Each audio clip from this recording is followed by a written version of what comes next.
Well, 8 games down, and looking forward to the ninth game. I thought after the game, after watching the film, saw some really good things that we did. Really proud of the guys. I said it every week that love the way the team is performing. I love the effort, the energy, the physical part of the game.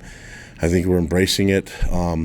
Obviously, not error free, but man, there's some mistakes that we're making that just don't make sense, and so I talked to the coaches today about, and that's in all three phases, and so there's a lot of room for improvement.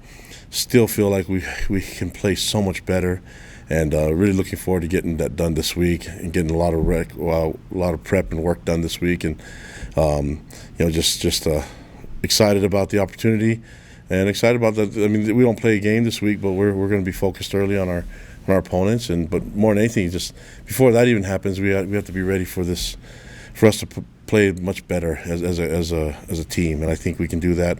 What's nice is that I can count on the effort and the energy from our guys, the buy-in. Just need to keep focusing on the little things, the fundamentals of the game, just assignments, alignment, things like that, the technique. And so as we get that done, and as we get towards, I mean, this is the ninth game coming up, so I'd like to see that a little bit better. And so that's on me and the coaching staff, and we'll get that working. But I do love the energy and the urgency from our players to want to make the plays. You just got to be little bit more in the responsibility of their areas, doing their 1/11th, not doing 2/11th. So you got to do one. So that as we can focus on that, I think we'll be much better. We got the rivalry game, tough game coming up, and looking forward to the matchup. Obviously, I said it after the game in Florida that there's a lot of connections. That's just from us and them. We have a lot of friends that play and coach there, and so there's a great connection between the two schools. I mean, I mentioned that we need each other. That's been always the case, and now that we're in the same conference, it's going to be fun that it's going to be a consistent thing, that we get to count on this game being there every year. So I have a lot of appreciation and admiration for the University of Utah, their athletic department, the students, the faculty, staff, obviously the coaches, the program, and their fans. And so it's interesting, the connections. I mean, I have an older brother that played there, and so I have a sister that went to school there, and me and my other siblings came here to BYU, and I don't think I'm really that unique when it comes to family. I know there's a lot of families that are kind of split when it comes to this rivalry, which makes it even more fun, and just looking forward to it. If it weren't for Utah, I wouldn't be here, So and if it weren't for BYU, Coach Witt wouldn't be at Utah. So and we have Utah graduates that are on our staff, and with Jay Hill and Sienna Poja and others that have worked there, myself and A-Rod and Justin, and Chad, and I mean, there's a lot and Gary. So there's a lot of connections there. Just really excited that we get to play this game and looking forward to it. But I have a lot of love for that program and a lot of love for people there. And I hope the fans can enjoy the game and keep it at that. I think just to remember that we're all closely related, and we're all connected. So I think we can have this game, and it can be a rivalry on the field, and maybe show a little bit more appreciation for each other, and as we go through this game. So especially now that we have a bye week, we got to wait 2 weeks for this game. So we got a lot of prep for it, and just looking forward to the overall, just the experience for everybody on both sides. So what questions do you guys have for me? Thanks, Coach. We'll take questions from John Kuhn and then Sean Walker. Kalani, you were obviously a part of a lot of meaningful games between BYU and Utah as a player and a coach. How does it change the dynamic just having them back in the same league with you? And I mean, what does it do for this game to have those kind of stakes involved again, beyond just the usual bragging rights? Yeah, I mean, I think it's when there's been a kind of a you miss it, So now that it's back, it's going to be a lot of fun. I think now that it's back, we can really have fun with it, and that's from the fans' perspective. But also, I don't like telling fans what to do, but man, this is a really cool thing that we're both in the same conference, and we're both in the Big 12, and how cool that is for us and for the fan bases. And when we've had this like separation, this truly is a cool reunion. And I don't know what the result of the game is going to be, but I think the level of respect and admiration should be from both sides. And I think we maybe a little bit more understanding. We've seen what it's like to be away from each other, and now that we're back together, it's kind of nice to be reunited and kind of nice to get back on the field and play this game and then just maybe have it more consistent. And I think that's kind of the way to do it. But I think when we do it, this is a chance for us to do it even better and have a lot more respect and appreciation for each other, because we are connected, whether you want to admit it or not. We are connected, and there's I have a unique perspective because I was on both sides. I've been on both sides, and I have family members that have been on both sides. I played against my brother that was on the other side, and there's amazing people on both sides. And one thing I do know about amazing people, when they're connected and they appreciate each other, some beautiful things can happen. So I think this can be a great rivalry game, but more than anything, this is a chance for us to do it differently and do it better. And I look forward to all of us doing that.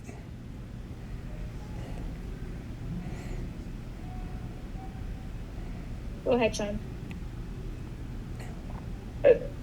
Coach, can we rewind a little bit to this weekend, but also to the entire season? Because Will Ferrin obviously gets a couple of national honors and whatnot for the game that he had 3 field goals and the fake field goal that he ran and all of that. But he's been an incredibly reliable kicker for you guys this year. Just what kind of an impact has he made on this team, and having a guy who's been pretty much automatic for 3 points from the spot like that? Yeah, he's great, and this goes to show that you guys keep working, and we missed out on him in recruiting, and obviously, and it's not a perfect science, and we're a program that makes mistakes even in evaluating recruiting, but this is really cool that we have a portal that that people that fit BYU perfectly should come here, and no matter the time. And so the fact that we were able to get him as a transfer from Boise, and that he had 3 years to play, and that it was an easy transition for him to come into our program, and it's almost like he's always been a part of us from the very beginning. So it helps that he can make kicks and he can actually run, and we didn't get to see him throw, but I don't think he needed to throw that one. And what's frustrating is that our offense is so upset that they didn't take advantage of the conversion, because we ended up kicking a field goal anyways, but it was a closer field goal. So I've just been really impressed with Will, his leadership. He's been a great leader for us. He's in our leadership committee, and he's done some amazing things for our program. And I just love having him on this team. So it's really cool, and he's got more kicks to make. We'd like him. I love that he can make field goals. I like it better when he makes PATs. So that's what we're trying to get done.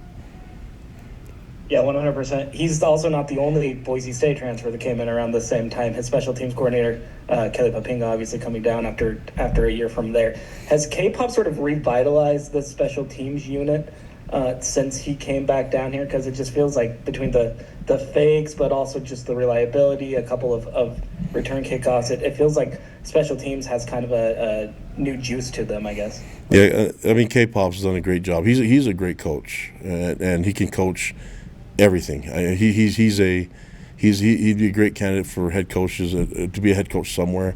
Obviously, I'd rather have him stay with me for the rest of his career or my career, but he's got so much talent in evaluating and connecting with young men on a team. Plus, when you look at everyone gives a lot of credit and a lot of attention to the trick plays or the fakes, but he does all the little things right, man. And so if he's committed to run some fakes, can you imagine what he does in the fundamentals and the way he establishes the technique and the scheme that we need in all our phases, in all the different parts of the special teams, and then he does this with minimum time, because he knows how important we need to be with our offensive defense. And so it takes a unique teacher that can do that, and I'm just proud to have him on the staff. He's been amazing for us, and obviously he knows how to get special teams functioning at a high level, which is what we want. Thanks, Sean. We'll take our next questions from Jared Lloyd and then Jake Hatch. Kalani, we talked a lot about depth during the off season. I just wanted to get your thoughts as far as how that depth has come into play this year and how happy you are with the results. Yeah, I mean, we knew we need to get better depth, and when I say better depth, it's a lot of people think that's just getting players in there, but it's a combination of things, getting players, but also the players that you have is developing them, getting them stronger and faster, and understand the playbook a lot more. I mean, you look at the progression in them developing. Jake Retzloff went through that. So you look at how he was last year, some of the growing pains that we went through. It's important that we stick with him and we work with him, and that we give him an opportunity to challenge him to compete for a spot. And when he did and he won the spot, it was important that we support him. And as we do that, that's just that one position. But I can tell you that the other guys are come along. Trayson Bourget, McKay Hillstead, Gary Bohannon, all these quarterbacks have gotten better as time goes on, and the time that they have in the program. Give a lot of credit to Matt and A-Rod for what they're doing with the group, man. And then you go through every position group. That's what we want. It's a lot of the same D linemen that we had last year, but a little bit more time and development that Sione is able to work with him and K-Pop's able to work with them. And then you throw in some of the incoming players that we have. We have a good number of freshmen that are playing that get some valuable playing time, and they're working their way into it, and all that stuff matters. So that's the development is something that takes time, and the depth is what benefits from that. And so we're going to still keep working on that. We still have some ways to go, and we still need some more development. And this is a great week to get that done.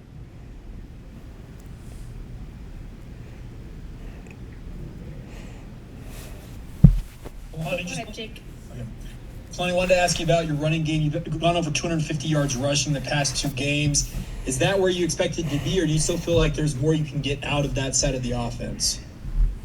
Yeah, I mean, there's more plays that we can make. I would probably look at a lot. I mean, I have to look at the whole entire game and see where we can improve on, myself as a head coach, and even the run game. It's not perfect, but there's some really cool things there, and it helps to have all our running backs available to play. But I like the way that LJ ran the ball. I didn't like the one time he put the ball on the ground. We talked about that. He was very fortunate to get it back. I like the way that Hinckley ran the ball. And I like the way that Jake ran the ball when he had his opportunities. And then we had guys that were able to run the ball and fly sweep and different things like that. I like the way that they took to the game. But more importantly, that they executed their play as a ball carrier. It's the other 10 guys on the field that I really appreciate. The blocking downfield, guys staying on their blocks, using the right proper technique. That stuff matters more than anything. What was odd was some of the penalties that we got were more administrative. We had a number of offside penalties, a number of maybe a couple false starts. We had to take a couple timeouts because there's miscommunication and getting the calls in the right time, and so those are the things that we need to really clean up. Because it does mess with your rhythm, even in the run game. And we're getting a good rhythm going, and then we had that untimely turnover that we were in a position to kick a field goal, and we decided to throw the ball, and it turned into a fumble, and they got the ball back. So it's just those moments where you feel like you can really, and I felt like we were really marching the ball down the field and kind of just doing our 4-minute offense, and just had a missed opportunity to get more points, and that's the stuff that we need to work on. But all the administrative issues that we had with the penalties and mistakes didn't help us either. I also was going to ask you, the first bye week, you mentioned the fact you were sending the assistant coaches out on the recruiting trail, and you and the analysts and GAs would handle practice. Are you changing that up to any degree this week, or is it more of the same on that front? We've used a good number of our recruiting days that week, and so I think we won't have as many. We'll probably still have opportunities to go to games more on the weekend, but during the week I think we're going to be all hands on deck to work and to get better as a team. We purposely try to get out on the recruiting trail early on the first bye, and then this one I think we can, but it's I think teams are in state are in the playoffs, and what's more important is we did all that before, so we can be in a position now to focus on the game. Jake, we'll do our next questions from Jay Drew, Mitch Harper, and then Kevin Reynolds. Go ahead, Jay.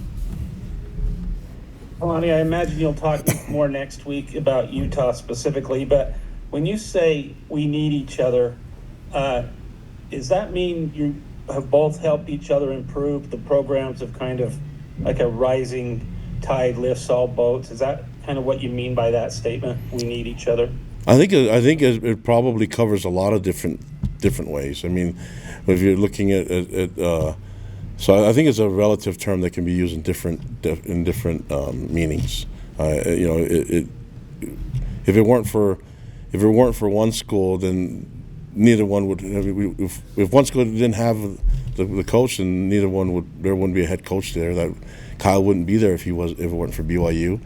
I wouldn't be here if it weren't for BYU and Utah. So there's fans that have this close connection. I just think that, and you know what's weird is when you don't have that consistent play and that consistent connection, you sometimes take it for granted, and you realize that it was a really good thing. And I think a lot of people throughout the country, they recognize this rivalry as a really, really good rivalry, one of the best ones, and I think it'd be a really healthy one. I saw it when Lavelle and Ron McBride were together and Coach Mack were together, and the connection that they have together. And I think this is another chance for us to as we are reunited, to be connected and to enjoy it, man. This is gonna be a lot of fun. Like I said, I don't know what's gonna happen in a couple weeks, but I'm gonna enjoy the opportunity that we have to be in the same conference, and it's a P4 conference, a power conference, and that we get to play the game. And I know there's a lot of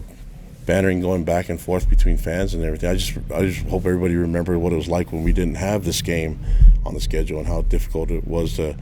It just didn't feel right, So now that we're back at feeling right, I think it'd be cool to just do it the right way and have a lot of respect for each other and not make it so hostile. That's how I see it. I mean, I got to go to a coach's funeral, Coach Ken Schmidt, when it was his funeral, and as I went in the funeral, there was Coach Mack and his wife Vicky were there with Patty Edwards, and there's a lot of things that are more important than just the game itself. It's these friendships and these connections and these relationships, and I mean, it's the beautiful part of what makes this rivalry so much fun. Go ahead, Mitch.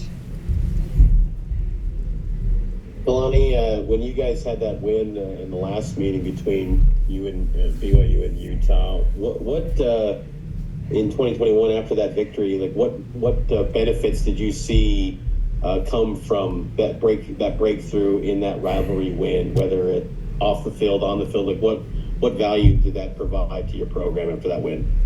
Well, when I got the job, that's all the fans wanted to talk to me about is winning that game, And so I felt a lot of relief for them, and but the benefits is I think there's we have some amazing football programs in our state, and there's some really cool things that are happening here. When you talk about the economy or people that are moving in here, the sports teams that are available, and we have two amazing ones that are not that far apart, and they're in the same conference, and it's a Power 4 conference, and so this is a really cool thing for all those that are here that are local, and then you're surrounded by amazing other football programs, whether it's the FCS level or Utah State up in Logan, and so there's some really cool things happening in this state. I don't know how we can just take it for granted sometimes, and rather than embracing the cool moments that we're in. I mean, I think about this when I was a kid, when I was just a little 8-9-year-old growing up, and to think that in the future there's going to be an opportunity where we're actually in one of these power conferences, the Big 12, and we're in it and in all sports, and that I got my Utah Jazz that are still here, and then you're going to add hockey and all these other things that are here, and that there's a lot of people living here in the state. I mean, that's a real cool thing. So now that we're here, it's I think we got to take advantage of it, but let's do it different. Let's do it so it can be even more fun. And then I wanted to ask you, just following up from this past weekend's game, you noted on the running game, Hinkley closed out the game. Was there any reason behind that, why LJ didn't play in the last quarter or so? Was it Was it health related, or what was kind of the situation there as to why LG didn't? Yeah. He was a little gimpy. He took a shot to the leg. It was just a bruise, and then it's just like if he doesn't need to go back in there, we don't need to put him out there. And so that was the reason why we put Hinckley. But they were working the 2-man combo of both taking the reps, and then we put Miles in there, so we didn't have to put LJ back in. But he's going to be fine. It was at that moment, and it was the decision that we had to make. It's like we had a comfortable lead, 3-score lead, and we felt like we were playing some really good defense. We put in some reserve guys and gave up some big plays, and it was all like I want to give UCF credit for making the plays and stuff, but like we were so bad in our assignments.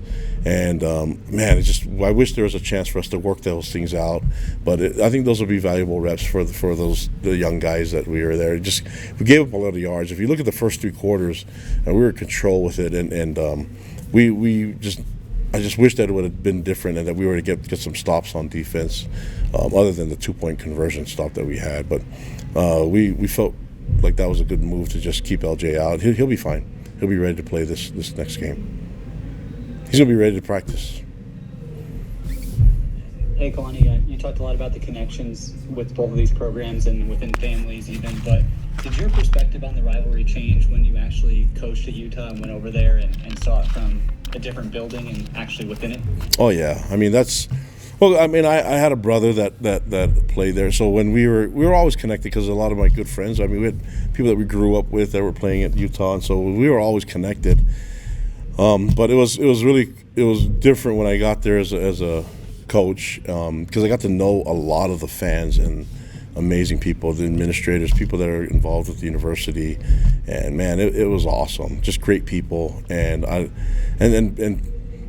not a lot different than a lot of the people that I knew here at BYU, and so it was nice to make friends and to have lifelong friends and to work with them and then to be centered around football. But like there's some really good people there and quality experience that I had. I had some awesome times, and so it was huge. But it was different because I just wish everybody could have that perspective from my angle. I still want to. I'm competitive. I want to win this game, but there's nothing wrong with me being appreciative of them and appreciate what they do as a program and as a university, the people that they've had that have graduated from there, and the people that I got to know. So I enjoyed my time there. It was awesome, and because of that, I was able to get this opportunity that's here with me right now.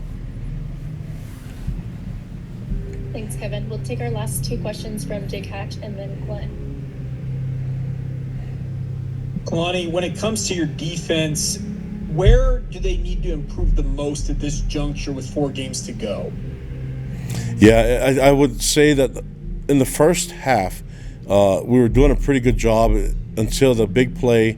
I think RJ had a big run, and it was 2 guys that were not in the right spot. We miscommunicated the call, and so we had a huge error on one side. So the guy's a good player. The last thing you want to do, though, is give him a free pass to run to the line of scrimmage.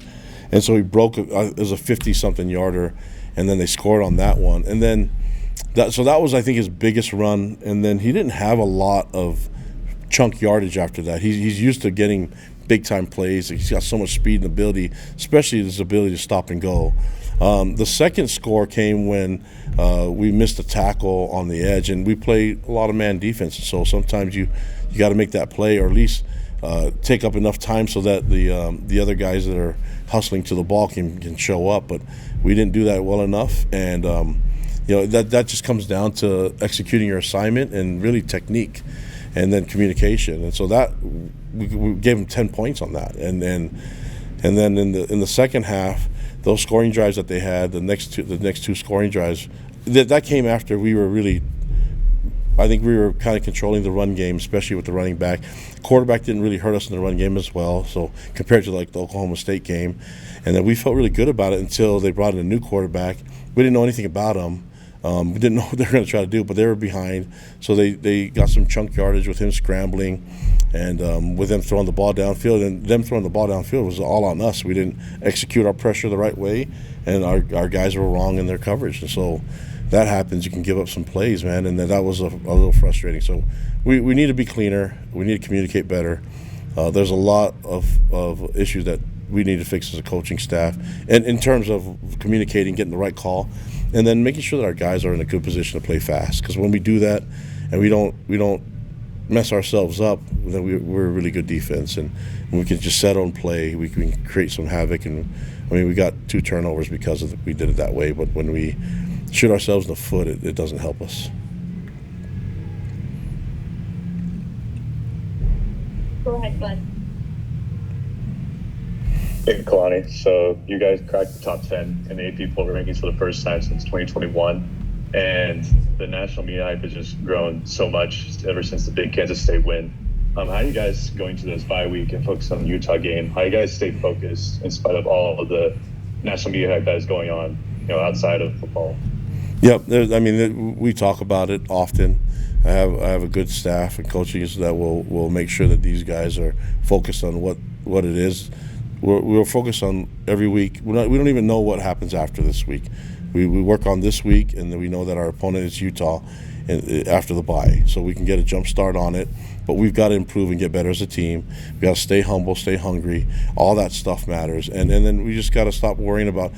Nobody talked about us, in August, and so why do we care that they're talking about us now? And then nothing against them, like that's great, it's awesome for the fans, but our players have got to stay focused, stay humble, and try to find ways to get better. We still haven't done much, man. I said before, we can play better football. I like to see us play our best football of the year in this game, and I know Utah, and I know how they're built, and I know their coaching staff and those players are very talented. I know what they're going to want to get done, and this is a big game for them. We're going to get their best shot.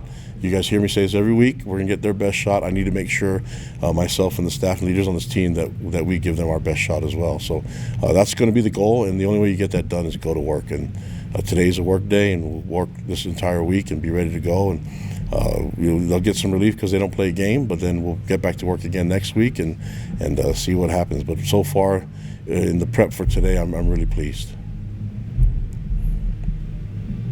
All right, thanks, Coach. That's all the questions we have for you today. All right, guys. Thank you. Go Cougs.